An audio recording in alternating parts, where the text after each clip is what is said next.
West Texas is not known for its scenic beauty. When I moved to Midland, Texas after graduating from college, the landscape got flatter and flatter the farther east I traveled. It was a sea of brown with specks of green here and there. The wind always seemed to be blowing with no mountains or hills to block the breeze.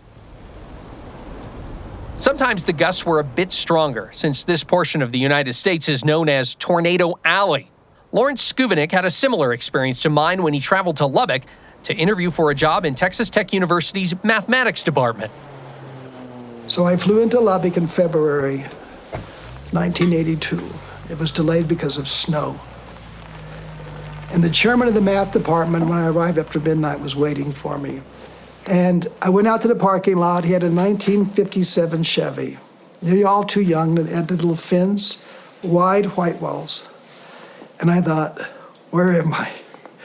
We drove on campus. Indiana has a beautiful wooded campus, and he was so proud of this campus, and these Siberian elms look like giant weeds. And I thought, my God, this is an ugly place. The next day, we went to a famous barbecue place called Stubbs on Broadway. There's a statue now where that Stubbs was, and I walk into the place, and it goes, there will be no bad talk or loud talk in this place. The restroom, I'm sure, had never passed an inspection. And within 2 days, I knew this was a special place. I still didn't think I would come here, but I thought the people were incredible. Skuvinik is now the university's president. It's really strange to wake up one day and realize you've been here for 40 years.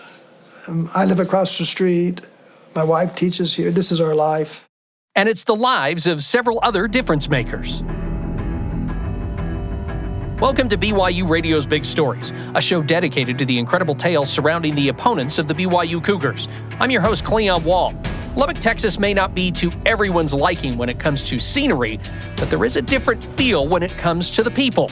I think a lot of people are true to what they believe in here and true to their roots. What defines Lubbock is simple, just West Texas tough. Texas Tech and the community of Lubbock have been just tremendous. Each person featured in this episode is a transplant to West Texas, but each has taken on the trait of being West Texas tough and showing West Texas love.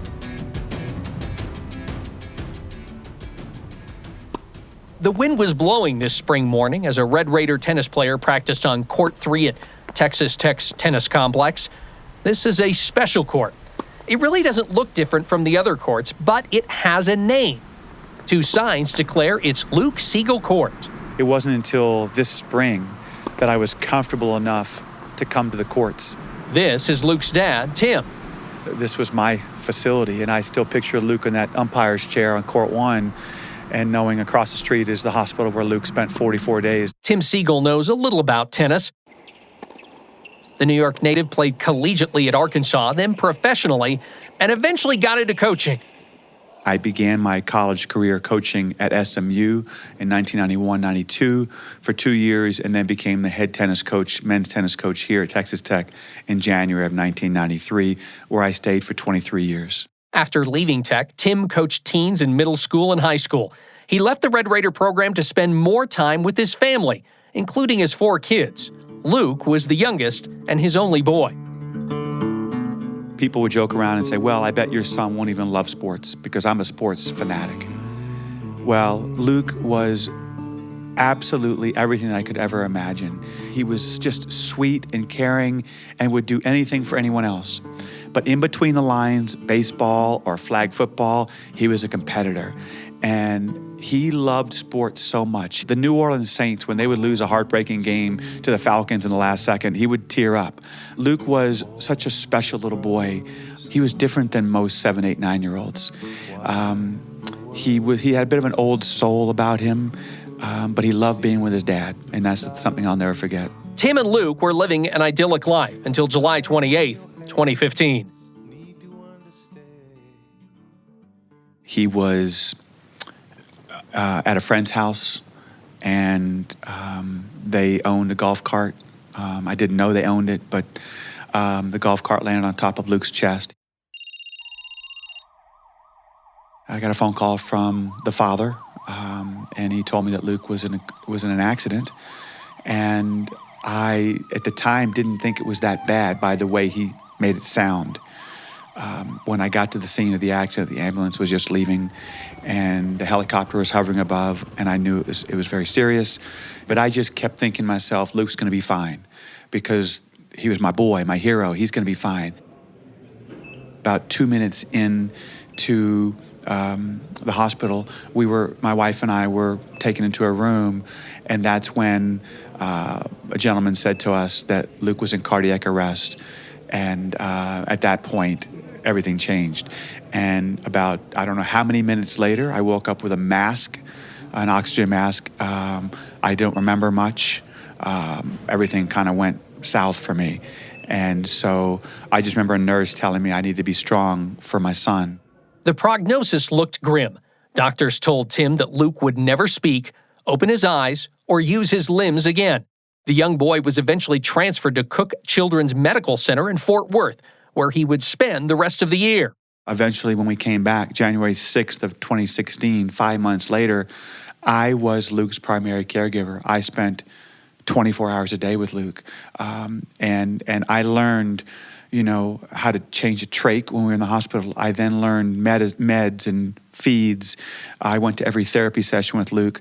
I guess you could say that I was the coach still. I was Luke's father, but I was Luke's coach. I coached him up to do things that we were told he would never do. Luke was nonverbal, but Tim wanted to see if he could communicate with his son. I said to Luke, move your tongue if you think the Saints are going to beat Denver today. He began to move his tongue. I could have lifted a car. I was so ecstatic because he understood me. It started with, Luke, move your tongue. It then became, Luke, can I hear your voice? He would open his mouth, and then occasionally sounds would come out. Can I hear your voice? I know you're trying. Here we go. Here we go. Oh, I love you. And I'll never forget when I said, Luke, I love you, I love you, I love you. And then he, the same amount of time that it would be to say, I love you back. Luke and Tim's days were mainly filled with therapy appointments. At night, it was all about sports. I was sort of the play-by-play person with Luke, telling him about what was going on in the world of football, basketball, baseball. And from that point on, we became one in a way.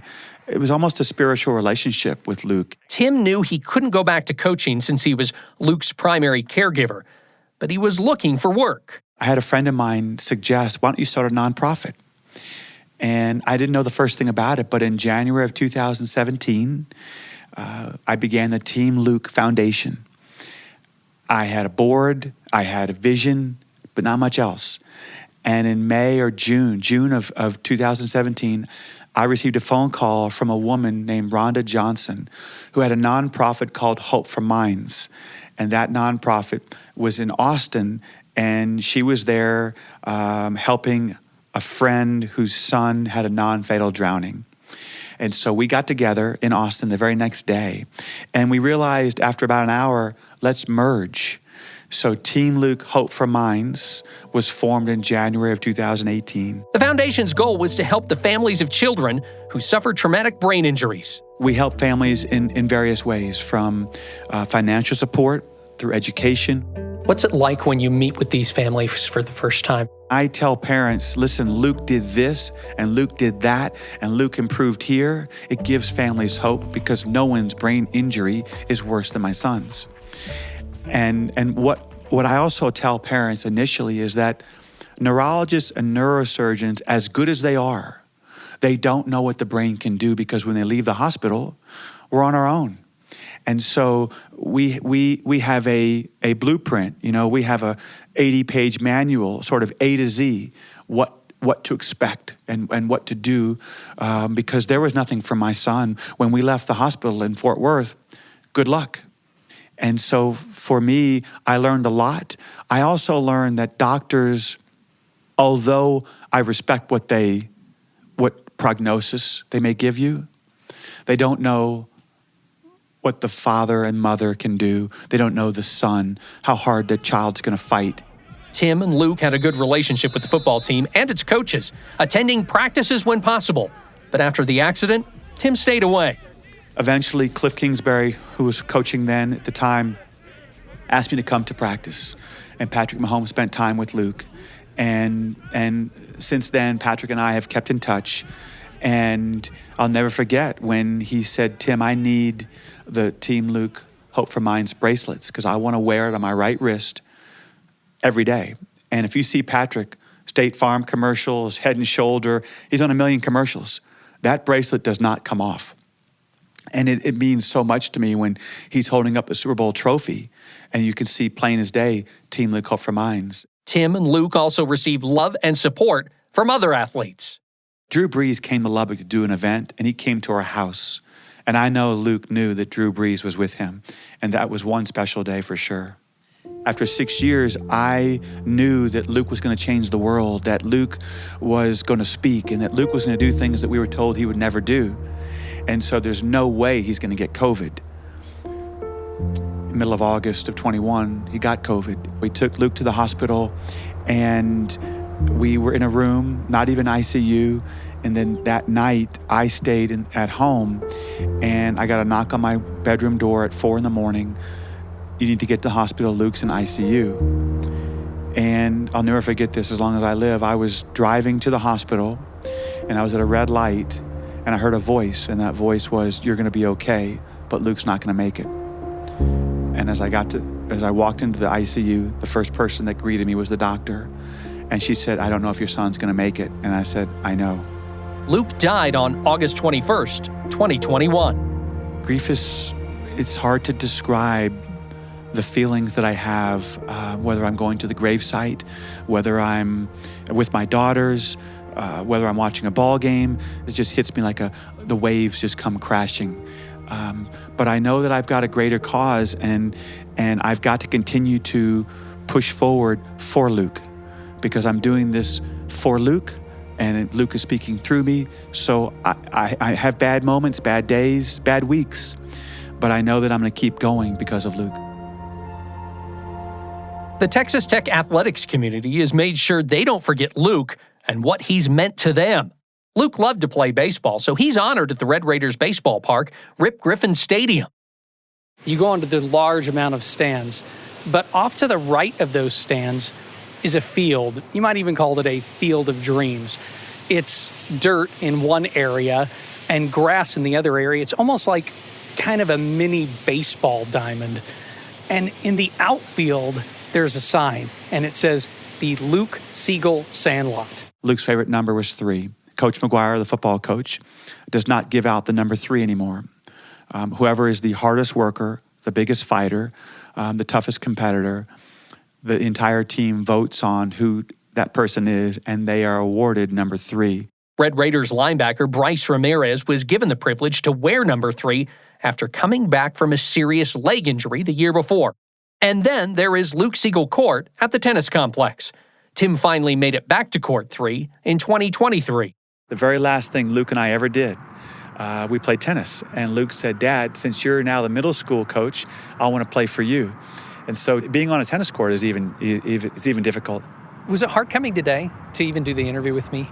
A year ago, it would have been harder. I wouldn't have suggested it probably. But as I said, I think it's special because I do look at Court 3 and I see Luke's name on there, and it makes me feel proud. And so I feel like this is the right place to do an interview.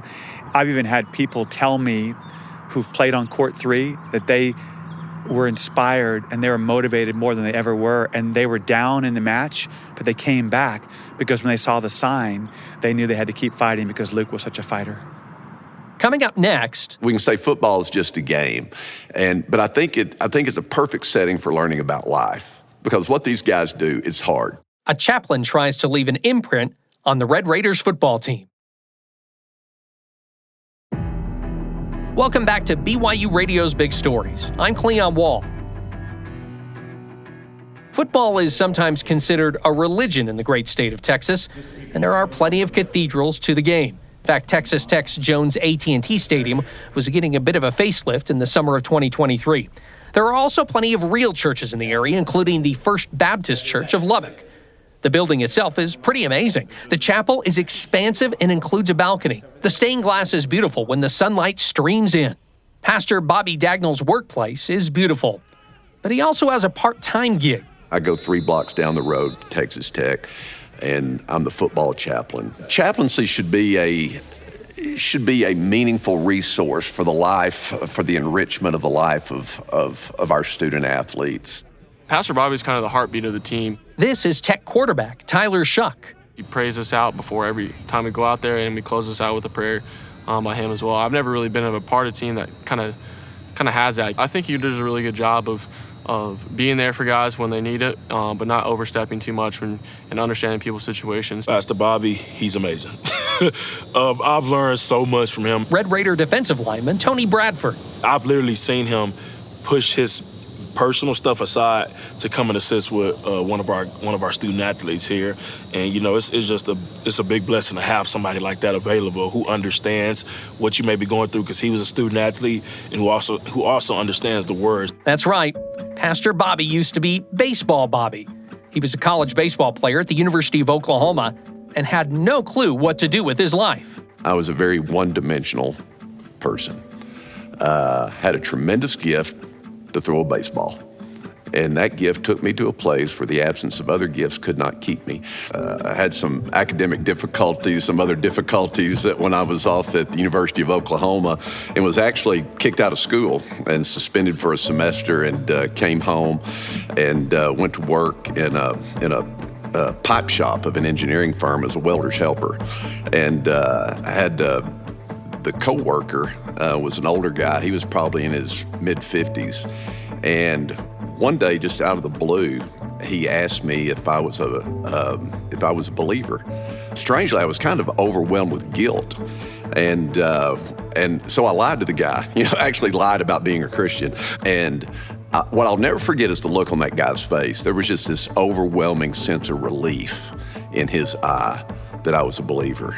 And he said, "Well, that's good to know." He said, "I've just been praying for you." He said, I've sensed that you're a young man who is restless. He said, "I'm 50-something years old." He said, "I became a Christian about 6 months ago." And he said, "It was life-changing for me." Bobby couldn't think about anything else the rest of the day. He knew he wanted what that guy had. But Bobby had not grown up going to church, so he didn't know what to do next. He contacted a friend's father, who also happened to be a pastor. I actually played basketball at Baylor University, and so he had an athletic background. He knew my language. He knew what buttons to push, and he explained to me what it meant to be a follower of Christ. And I decided that's what I want to be. I want to be a Christ follower. Bobby eventually found his calling as a minister. His secondary calling as a team chaplain came as a direct result of his preaching in Tuscaloosa, Alabama. A few coaches for the Alabama Crimson Tide attended Bobby's church. And so these guys started saying, "Hey, why don't you come to practice? Why don't you come out to practice? Just hang around." And then those guys started putting me in front of groups with the athletes, and it just kind of evolved. Same thing happened here. It was like, "Well, why don't you start doing chapel? Now why don't you start traveling with us?" And by the time Cliff was here, Coach Kingsbury, it was like, "Hey, we want you to be involved with our leadership training." Pastor Bobby's team training stays away from preaching since Texas Tech is a public institution. Some chaplains have crossed the line and it's gotten them in trouble and given other team chaplains a bad name. But Bobby's secular teachings can still put players on the straight and narrow path. I've kind of developed a curriculum through the years that I call COMPETE. And COMPETE stands for Competitive Edge Tactical Education. And it's about being tactical, intentional, and deliberate with your time, energy, and resources to work towards a goal, an objective. And I always explain to our guys that the opposite of that is randomness. People who just get up every day and they just live a random life. Random living gets random results. So how do I make choices and decisions that are intentional, tactical, deliberate, that work towards a purpose? Chaplaincy, if it's rightly understood, it's a ministry of presence. It's not heavy-handed. Pastor Bobby just wants to be there for these football players now, when they are young. That way in the future, they can reflect on Bobby's teachings and the time they spent together. Bobby hopes they will then reach out to him. 7 and 8 years later, after a kid has moved on. Get a phone call and say, hey, Pastor B, I was just thinking about you, and I wish I'd paid more attention to what you were saying back then, because you were right. And guys wanting me to know that what I said made a difference. Pastor Bobby made that same phone call to the coworker who made a difference in his life and introduced him to Christianity. The man didn't remember Bobby, but thanked him for the call. I think it made for a more profound story, a more telling story of how we all can be agents of influence in ways that we never imagined, just by embracing the reality that we are the presence of Christ wherever we are, wherever our feet are, that faith is present, can make a difference. Tony Bradford and Tyler Shough praise Pastor Bobby for the difference he's made on the team. But the Texas Tech football players have inspirational tales of their own.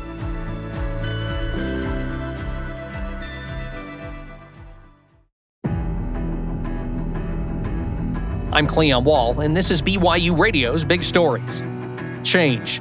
It's tough. Many times it's unwanted. It can also lead to growth.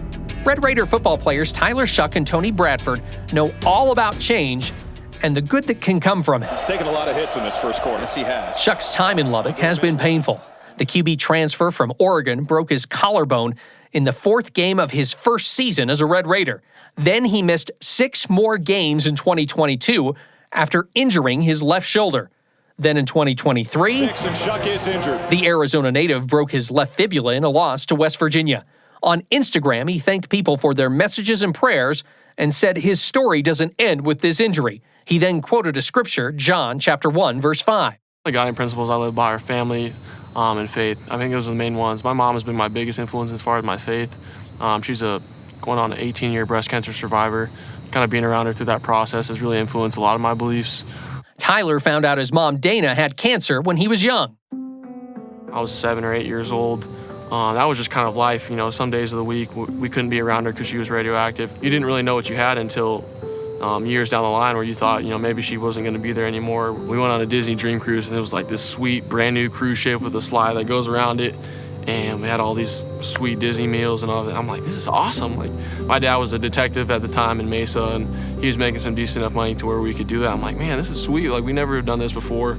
And my mom was obviously still battling through it. And I didn't find out years later that was like she was given months to live, and that was kind of our last vacation to spend time with her and spend time with each other. And it really hit me because I was like, man, I mean, obviously I didn't want to know maybe, but it really appreciated the fact that we did that and that time spent. But, you know, she was given this experimental drug that's now used on breast cancer patients today every single day. Tyler's mom still influences him today. You know, really she's giving me that fighter's mentality, just her attitude and her mindset every single day, just to keep fighting no matter what. She was showing up at every single practice of baseball, football.